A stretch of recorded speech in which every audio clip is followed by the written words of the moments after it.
And I'm Ash. This is my Thursday vlog. And today, we're going to talk about ghost hunting and how I used to go ghost hunting. And that was as spooky as I could do an intro. Well, that sucked, actually. Back in the 90s. Another embarrassing story. Back in the 90s, I got really into the paranormal field. I don't know if it was a combination of back in the 80s loving the Ghostbusters and other stuff like that, but back in the 90s, before all these shows came out, like Ghost Hunters, Ghost Adventures, my favorite show, Paranormal Lockdown, Paranormal State, Ghost Brothers, a new one out. There's a bunch of ghost shows out. Before all that came out, before that was popular, I was really into the paranormal stuff. I thought it was freaking awesome. And this is all experiences for me when I was a kid. I don't know if they're real or not, but this is what I saw. Starting off when I was a little boy. When I was very, very young, when my sister was a newborn baby, I remember sitting in my bunk bed. It's one of the first memories I have, and this shadow walking past the window, back and forth. I lay in my bed like this right here. I got a blanket here, it's convenient. I was very young, but I do remember this. Somebody's silhouette just walking by the window from the outside. It was outside walking past our window. I thought it was my parents or something. I don't know, but it wasn't. I also remember a time where I was in bed and apparently power went out during the night and my alarm clock didn't go off. Well, this female voice was telling me, I was living by myself. I was a bachelor living in my apartment by myself in bed. And this female kept telling me to wake up, Ash, wake up. Time to wake up, Ash. And she did it in a British accent. I remember this. Wake up, Ash. It's time to wake up, Ash. Ash, it's time to wake up. Finally woke up. Realized my clock is blinking like, 5 o'clock or something, when it goes out. And I was just like, is that up here? Is that, or is that something external? I don't know. I remember that definitely. One day, I remember this as clear as it happened yesterday. I came in and walked back to my room. Walked through the kitchen, cut around this corner. Straight ahead is my grandparents' room. Little walk over the door to the porch, and then their bedroom. Right. Street light out there, so it brought light into their bedroom. The kitchen light was on. I was walking. I walked around the corner, looked like this into their bedroom, and this black silhouette. I remember this as plain as day. I'm getting goosebumps talking about it. Black as this blanket. Figure. Head, arms, legs, whole body. I walked by the door and looked in there, and it went like this, and then turned and ran into the closet. I said I was 7 foot away from it, truthfully. I was not far away from it. I jumped in the room with my hand back. I jumped in, and there's nobody in there. Nothing in there. Nothing. There's a wall here with a little bitty closet. And this where the windows are, and that's where the light comes from outside the street. I remember that like it was yesterday. I got older and I started reading books about it. There wasn't no TV shows about it back then. There wasn't no internet to research. It was just one of those deals like, getting in my 20s, I'd go to Barnes & Nobles and go to the paranormal section and buy books. I got tons of ghost books. And then, I'd get VHS tapes about paranormal stuff like Ed and Lorraine Warren video. And so I was part of some kind of little paranormal ghost hunting team back in the 90s with some co-workers that ran that stuff. So we go to Barnes & Nobles and talk about it and all that. We never actually done a ghost hunt, but we were seriously going to do it. So I started a third shift job, and the job I had allowed me to travel the town and, and check on things. That's what I did for a living, a third shift kind of guy. And I started ghost hunting on the side. I was up all night anyway, and I just go out and ghost hunt. And it's like, it's hard to explain. It's an old furniture factory that got converted into like little swanky shops, like wine tasting stuff. It's really nice. It has a nice courtyard now. It used to be just an old furniture factory, now it's not. And we were sitting there one night, and we'd ghost hunt there every night. We'd walk around, and we'd hear, doors shutting, nobody's there. And we're sitting there in the courtyard, and this black shadow walks by.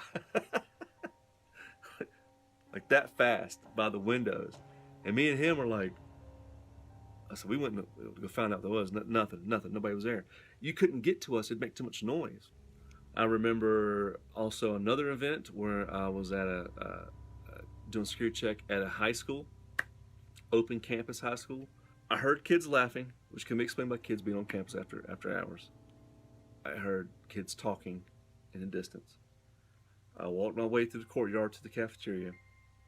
I turned the corner, and I'm starting to walk this other like little hallway that leads to the parking lot, and the streetlights shining in, and this shadow came from the sidewalk and stood up.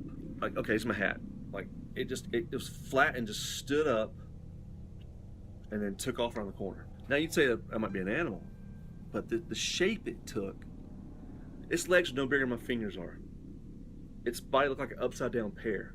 It got big here and back small here, two little legs like that. The back had spines on it, like little needles, like this, like smaller than that, just up down its back. And it had a hand that went like this. I remember this specifically. A hand that went like this. As it stood up, it went like this. Some long arm, which was disproportionate to its little body, and took off like that. And side note, this stuff doesn't scare me apparently no more. It doesn't. Ghost stuff, it doesn't scare me. I don't know. I can go in dark places, dark rooms. It really doesn't scare me. I haven't been to crazy places like on TV. That would probably scare me. But another story is, I was ghost hunting with my buddy, Scott. Not my cousin Scott, a co-worker Scott, a buddy of mine. He was into ghost hunting too. We had good times. We went to this old house, old odd house in town. And we walked around. You know, it's been ghost hunted before by professionals, and they've recorded stuff there. So we're walking on the outside of it, whatever, doing a security check. And I got a little recorder I put in the outhouse. So I've heard people said stuff out in the outhouse. I put a recorder. Me and him walk off. We walk around the property, 15 minutes. Pick the recorder up and go back to our cars. Or we're sitting there car to car and we're talking. And I start playing back the outhouse. Nothing. You can hear me and Scott walking off, you know, in the background. We're talking. All of a sudden, this thing comes over the recorder. I'm going to try to imitate it the best way I can. I need to find the file, and I'll place it here. I'll play it back here.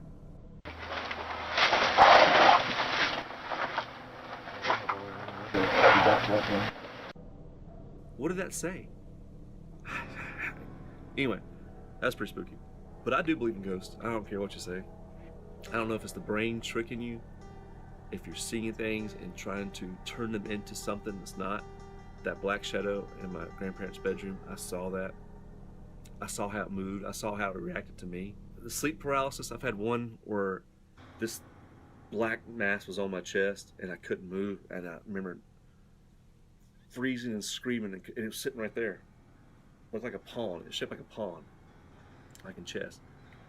And I couldn't move. And finally, I got my arm and knocked it off. And I remember hitting the wall. That's probably sleep paralysis. You know, where you're awake, but your body is still paralyzed from sleep, you know, and you start thinking crazy stuff.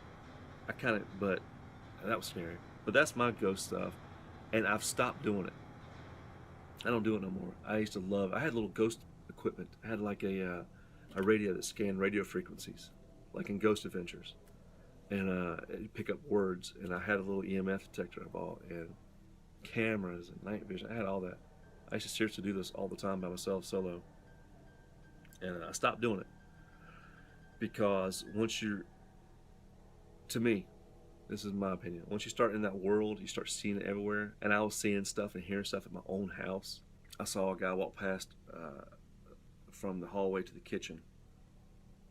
It had like a leather jacket on and corduroy. I mean, I jumped up and grabbed a gun. I saw him. So the wife asked me to stop doing it, so I stopped doing it because it just got too close to home. I don't do that no more.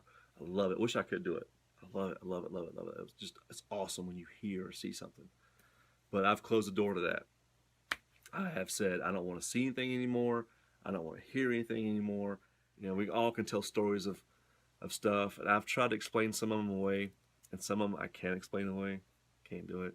The black shadow one will always stay with me. I've never seen nothing like that ever. like that. The little creature with a hand like that. Could have been an animal, but I never seen anything like that. I don't know. I was probably 30 feet away from it. Creepy, creepy, creepy. I stopped doing it.